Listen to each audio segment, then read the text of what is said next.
Going to be finding the area under the curve for y equals x squared using something called Riemann sums, so where that sums up all the mini rectangles that you can make inside this triangle, inside this shape. So maybe you make a rectangle here, plus a rectangle here, plus a rectangle here, plus rectangle here, and on and on and on.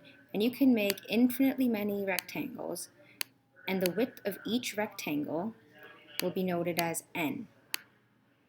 So the width of each rectangle is n, and the height of each rectangle would just be the function. So if you have n at, say you have this at 1, so the height would be y equals x squared. So when you plug in x for 1, the height would be 1. So you find n as your width and the function f at x as your height, and you multiply them to get area, because area is length times width, right? Or base times height of a rectangle, of this rectangle. So once you do that, you add up all these little pieces, all these little rectangles, and you would get your total area under this curve. But there's something called Riemann sums that makes it a lot easier. And I'm going to write the notation here. So it is the limit as n approaches infinity. So as the rectangles get infinitely smaller, say you only made 2 rectangles under this shape, that would not be as accurate as if you made many small rectangles and added up the areas. Okay, so limit as n approaches infinity, I equals 1 of f at x sub I times delta x. So this is your equation. Now we are going to simplify it. So delta x is your b minus a, which they should always give you, divided by n. And they might tell you make 6 rectangles or 10, or they might just say nothing. In this case, they don't tell us, so we're just going to keep it as n. F at xi. Here, f at, instead of xi is equal to a, which is 0 in this case, plus delta x times I. This is not x sub I, this is delta x times, so putting a little dot in the middle, x times I, which equals to, in our case, a is 0, delta x is b minus a over n, and actually we can compute this right now. Our b is 1, our a is 0, we don't know n, so that's just 1 over n. Now if we sub that into here, delta x is 1 over n, so we have 1 over n times I, which is I divided by n. Okay, so once you do that step, you're going to sub it into this equation. So we're going to take all this, and I'm going to do it all under here. So we're going to have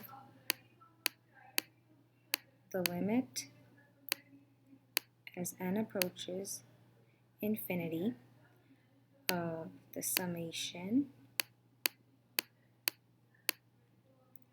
and now f at xi, our function, this is our xi, I over n. Our function is y equals x squared, so everywhere there's an x, we're going to put an I over n into the function. If it was x cubed minus x, it would be I over n cubed minus I over n. Now there's an x, so we're going to put in an I over n and square it, so that's f. That's like saying f at 5. You would put in 5 for the x. Now f at I over n, you put in I over n for your x, and then times delta x. Delta x, delta x, 1 over n.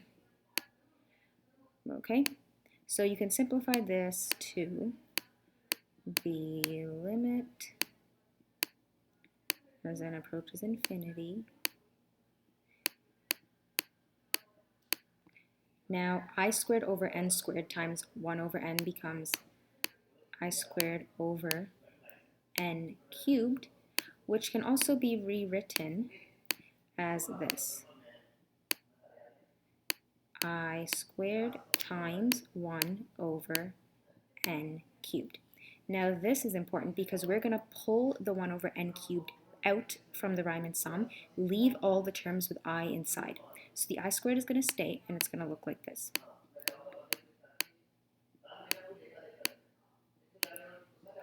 One over n cubed. Now we're going to find the summation of just I squared.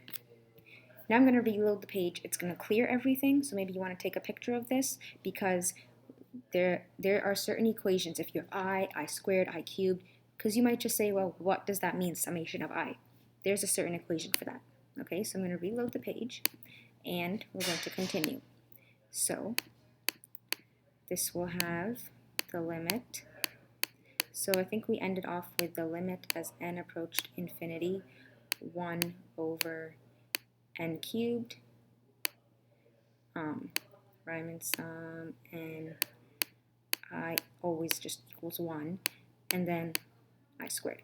Now the formula for I squared, if you have an I, there's a different formula. I cubed, it's different. Maybe a sign, it's different. Most of the time we work with I cubed, and I squared. And we will always try to pull all the other terms out and just leave the I squared, or I cubed in there. So for I cubed, it will be n plus 1, 2n plus 1, all over 6. So instead of I cubed, instead of all of this, because this is the summation of I cubed, we are going to put that. We're going to put this, okay? So in the next line, we're going to take the limit as n approaches infinity. Now this is the very simplest that it can get. It will get harder, but the only thing you do, like we subbed our delta x or whatever x sub I into the f at x equation, you might have to sub in a different number into a more harder equation, but that shouldn't change your steps. So you have 1 over n cubed, and this whole thing is going to become everything we circled in blue. So n plus 1, 2n plus 1, all over 6. Now limit as n approaches infinity. You're going to multiply all of this out, and you're going to end up with, well, I'm assuming you know how to multiply out by now. You're going to end up with 2n n cubed plus n squared plus 2n squared plus n all over 6n cubed. Now you can't solve this because remember from calculus 1, when you want to take limits, you need to split it up when you want to take the limit at infinity. So now we're just going to split it up into separate fractions. So the limit as n approaches infinity, 2n cubed over 6n cubed plus limit as n approaches infinity of, so we're going to take the limit of each separate fraction instead of taking the limit of the whole thing. It's just easier. N squared over 6n cubed plus the limit as n approaches infinity of 2n squared over 6n cubed plus the limit as n approaches infinity of n over 6n cubed. Okay, now we did all that. We're actually going to compute the limits. Now first we need to cancel. 2 over 6 is 1 over 3. N cubed cancel out. This n can cancel with this, and you will just have a 6n left on the bottom. Actually, yeah, and you have a 1. 6n, yeah, you have a 6n left on the bottom, so you'll have 1 over 6n. N squared will cancel, so you'll just have a 2 over 6n, so this will become a 1 over 3n.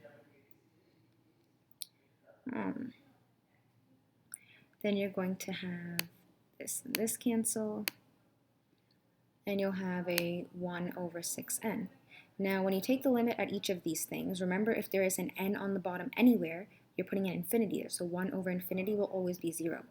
So the limits of each of these, we're going to compute. So the limit of this is just 1 over 3. Everything else cancel it out, so we're going to leave it as 1 over 3 plus the limit of this. It was, what was it? It just became 1 over 6n, right? That is 1 over 0. You don't actually sub in infinity, but if there's an infinity, or if you're going to be putting infinity on the bottom, it's just going to go towards 0. And 1 over 0 would be infinity. 1 over infinity would tend towards 0. The limit of this, what did it become? 1/3, 1 over 3n, right? That will still go to 1 over 0 because it has an n on the bottom. And then this one also has an n on the bottom, so it's just going to tend towards 0. Now 1 over 0, you don't do that. You can't do that.